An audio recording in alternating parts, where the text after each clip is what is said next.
Thank you for listening to Depictions Media Radio.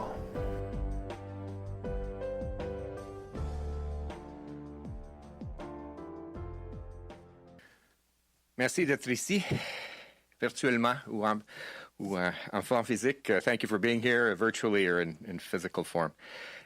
J'étais heureux de lancer le débat ce matin sur notre motion en réponse au message du Sénat à la Chambre sur C7, le projet de loi sur l'aide médicale à mourir. Je crois que notre réponse au Sénat est à la fois juste et réaliste, et j'attends impatiemment la suite des débats et surtout l'adoption de C7. J'avoue que je suis inquiet, surtout considérant que nous avons vu les conservateurs faire leur possible pour ralentir le projet de loi. On sait qu'ils ont essayé, on sait qu'ils n'ont pas essayé d'améliorer C7, ils ont essayé de le bloquer carrément. I will admit that I have my concerns because of what we've seen before, delaying tactics by the Conservatives. We know that they have not tried to make C7 better. They have tried to block it outright. This is not the time to relitigate old battles. Not with the Quebec Superior Court deadline looming, not with Canadians suffering while they wait for medical assistance and dying. J'espère que les députés québécois conservateurs vont nous soutenir. Ils comprennent l'importance du projet de loi pour la province du Québec et pour ses citoyens. Ils doivent exiger qu'Aaron O'Toole fasse preuve de leadership et soit rassembleur pour alléger les souffrances de ceux qui les subissent. Je répète une fois de plus ce que j'ai dit au mois de décembre.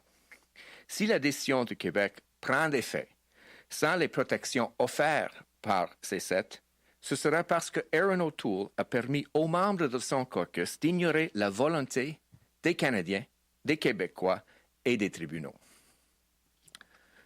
Conservative MPs in Quebec need to ask Aaron O'Toole to do what good leaders do, to bring people together in the interest of alleviating suffering. I will repeat what I said in December.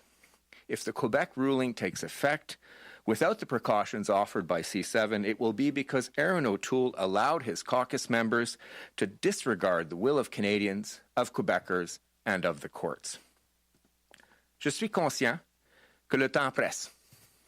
Nous avons l'opportunité de faire ce qu'il faut et nous ne pouvons ignorer les conséquences d'un échec.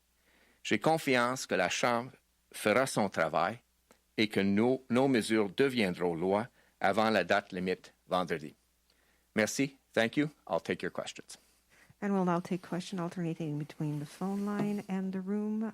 We have approximately 10 minutes. Nous allons maintenant prendre les questions en alternance entre la ligne téléphonique et la salle. Nous avons approximativement 10 minutes. It's one question, one follow-up. Une question suivie. Operator, do we have a first question? Thank you. If you have a question, please press star 1 on your device's keypad.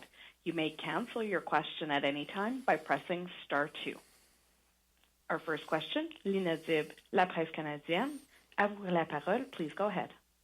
Oui, bonjour, M. Lametti. Vous dites que le temps presse. Le débat, normalement, il s'arrête à 5h30 aujourd'hui. Est-ce que vous prévoyez le reprendre à un moment donné? Est-ce que vous avez une date précise pour le vote? Je laisse... merci d'abord, Mme Dib, pour la question. Je laisse des telles questions à mon leader dans la Chambre, mais je crois qu'on est ouvert à une prolongation du débat ce soir. Nous avons une date limite et il faut respecter la date limite. J'aimerais voir une preuve de leadership de la part de M. O'Toole et de ne pas prolonger le débat en répétant les mêmes choses qu'ils avaient dit quand le projet de loi était devant la Chambre la première fois. Ils sont en train de répéter aujourd'hui ce qu'ils avaient dit au mois de décembre. Ça ne fait pas de bon sens. Ce n'est pas nouveau. C'est le temps vraiment d'adopter la motion et d'aller de l'avant. Du fait que les bloquistes ont déjà annoncé donc qu'ils vous appuient, donc au moment du vote, en tout cas, vous n'aurez pas de problème. et du fait que les néo-démocrates, eux, veulent pas encore se prononcer. On a bien travaillé avec l'opposition, au moins pour l'instant avec le Bloc et avec l'NPD, je dois dire. Mais ce que le Bloc a compris, ce que nous avons compris, c'est très important d'aller de l'avant. C'est un pas important. On va procéder aux autres études après. On va régler d'autres questions dans les 2 années à venir. Mais c'est très important de passer la motion aussitôt que possible pour respecter la date limite. There's no question in the room, so we'll continue on the phone. Operator, next question. Thank you. Merci. Our next question, Philippe Vincent Foisy, Radio-Canada. Your line is open. Please go ahead. Oui, bonjour, M. Lametti. J'ai une question sur le 2 ans, la clause crépusculaire de 2 ans. Pourquoi faire passer ça d'un an et demi à 2 ans? J'essaie de comprendre. Il y a plusieurs personnes qui m'ont posé la question. Pourquoi 2 ans? Merci, M. Foisy, pour la question. Nous avons toujours dit que la question des maladies mentales était une question très complexe, très difficile. C'était toujours prévu d'étudier cette question dans la prochaine étape. Ce que le Sénat nous a suggéré dans leur amendement, c'était de le faire dans une période de 18 mois. On pense que c'est trop serré. D'abord, on veut avoir une étude par des experts. On donne 12 mois pour le faire. On aura aussi l'étude parlementaire qu'on vient d'annoncer aujourd'hui, une autre en même temps, 12 mois.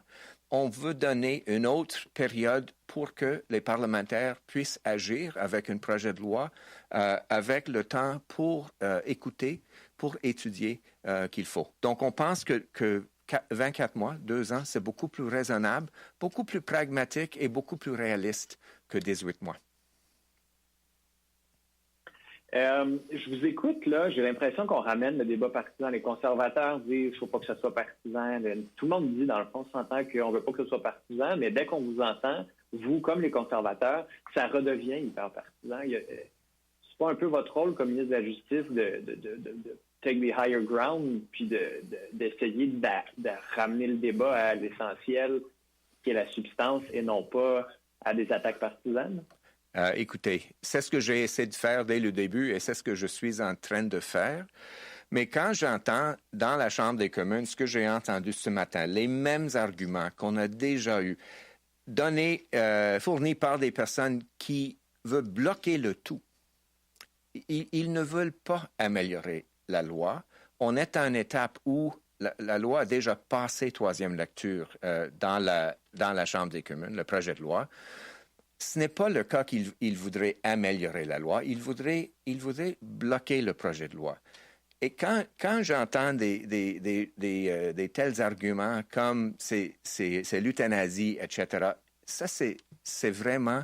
ce sont des arguments qui ne s'appliquent pas dans l'espèce. Et donc, malgré le fait que j'agis en bonne foi et que notre parti agit en bonne foi, qu'on travaille bien avec le Bloc, avec l'NPD en bonne foi, quand j'entends de tels arguments, vous pouvez comprendre que je dois prendre une position qui est un peu plus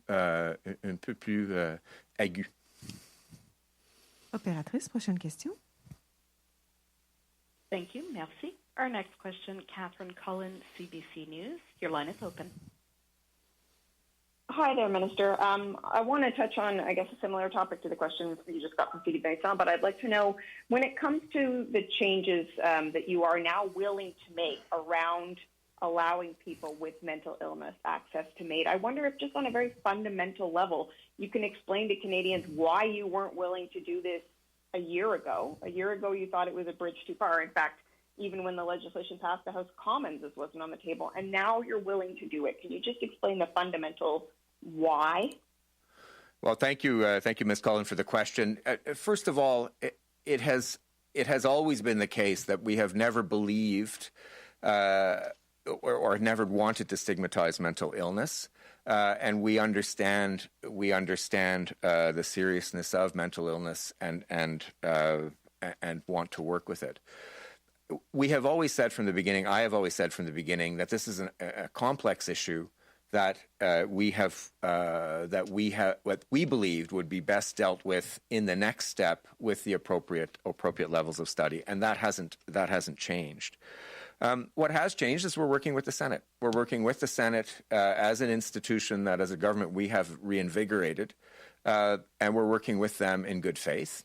They have come back with an amendment and a fear with respect to mental illness that we now have to respond to in a very real way.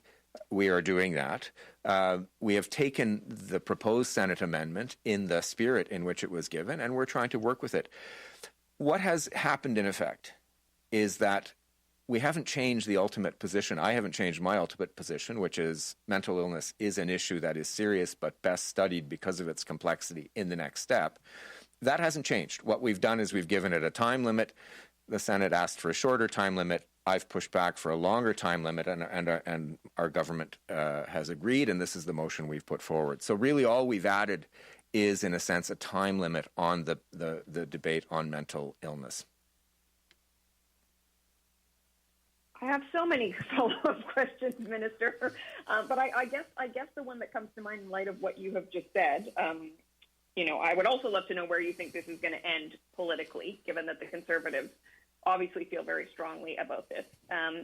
But I really want to seize on what you just said is we only added a time limit, but they have advanced the argument today that you have made this something of a foregone conclusion, that by saying we're going to get this done in the next 2 years, it's going to be a reality. And I'd most like to know what you say to that.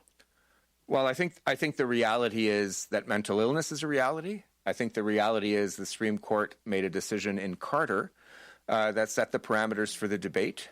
And we have said as a government all along that we were going to try to conform to the principles set out in the Carter decision. And that's what we're doing. It was always the case that mental illness was going to be considered. And it was always going to be the case that it was going to be taken seriously. That is still the case. That is where we are going. And I think, frankly, most Canadians understand that. Remember that mental illness right now is being treated as a criterion with other criteria, and there are many, many cases of comorbidity with respect to mental illness and other factors according to the medical standards that have been put in place. What we're discussing is the next step, which is whether mental illness or how mental illness can be treated as a single criterion. That isn't that many cases, but it's very important symbolically, and I think it is important that people realize that this is evolving within the parameters that were defined by the Carter decision. And we have time for one last question on the phone, operator. Thank you, merci. Our next question, Jacques Gallant, Toronto Star. Please go ahead.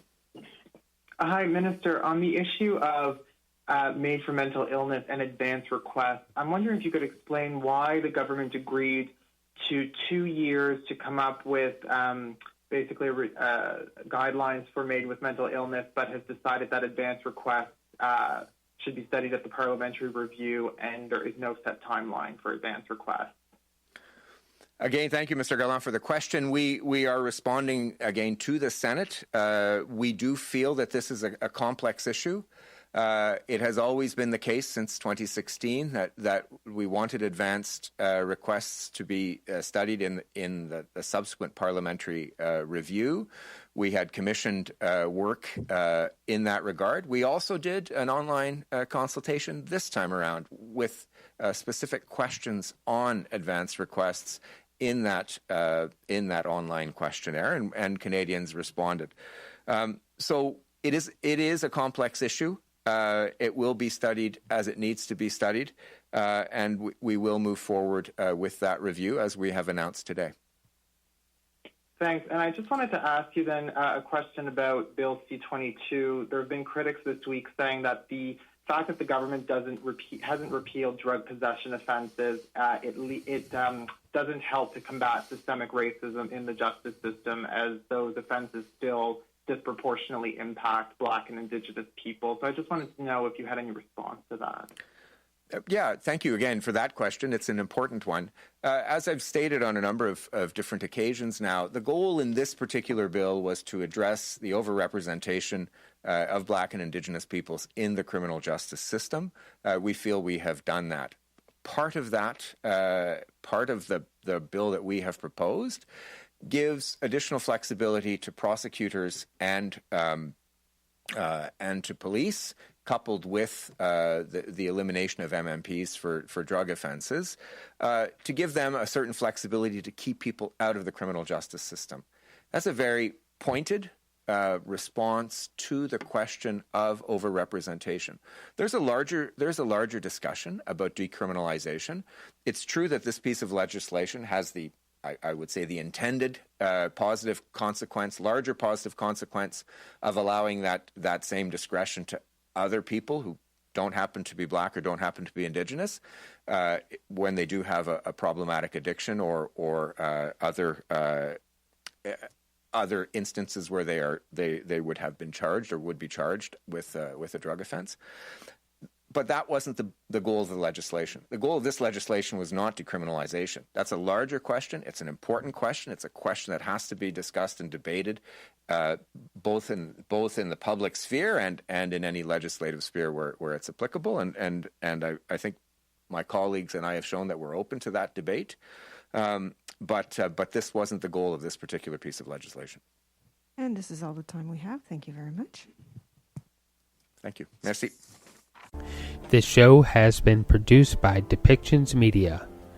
Please contact us at depictions.media for more information.